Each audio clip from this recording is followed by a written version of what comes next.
Good morning, ladies and gentlemen. Today, you have the opportunity to vote. Voting is your American right, duty, and freedom.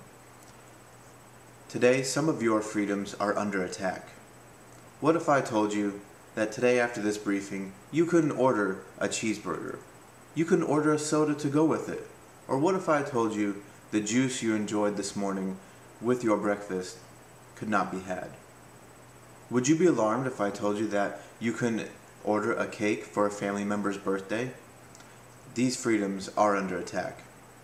The fat tax, although an age-old idea to curb obesity, if allowed into our American tax laws, would literally break down the freedoms you know as Americans. So why should you fear the fat tax? The fat tax is gaining widespread popularity throughout several liberal states, and if not stopped now, will certainly gain more popularity across America. Can you swallow the fact that the government is going to tell you what to eat and drink? And if you choose to eat these so-called bad foods, you will be severely taxed for them at the checkout line.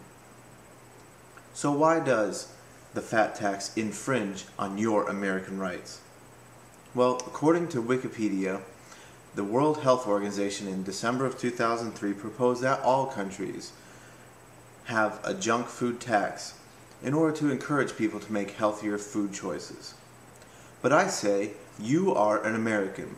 You have the choice that today for lunch you can go get a triple cheeseburger with extra large fries and a 44-ounce Coke if you so desire. And why not dessert? That's your choice. You are not affecting me in any way by doing so. Did you also know at the same restaurant you can also get a grilled chicken salad? There are several choices for you. You, the American people, must realize that the freedoms you enjoy to choose what you want will be taken away. If food is to be taxed because we are too obese, what will be next? Will we then be forced to pay for the air we breathe simply because we emit too much carbon dioxide? If the food we enjoy, find pleasure in, what else pleasurable will be taxed? Video games because we spend too much time sitting down, not adding to society? How about movies because we spend 3 hours sitting in a seat, eating these so-called bad foods? Or computers because we use Facebook and MySpace and we Twitter too much? Will all these be taxed? Who in the government can honestly say that they have the power to regulate what we shall eat or drink? Certainly not the fat politicians we see up there day to day. Or can they? By instituting the fat tax, the government will not only infringe on your rights, but will also hurt U.S. companies. New York Governor David Paterson is driving a soft drink tax, claiming that these soft drinks make people fat.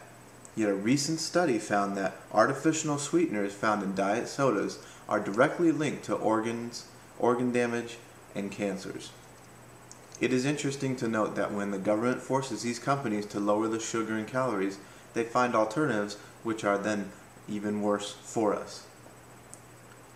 Dr. Mary Nestle, an NYU professor, explains that should the government and Congress pass a mild tax of 15% on sodas, it would do little to deter the American people from drinking them.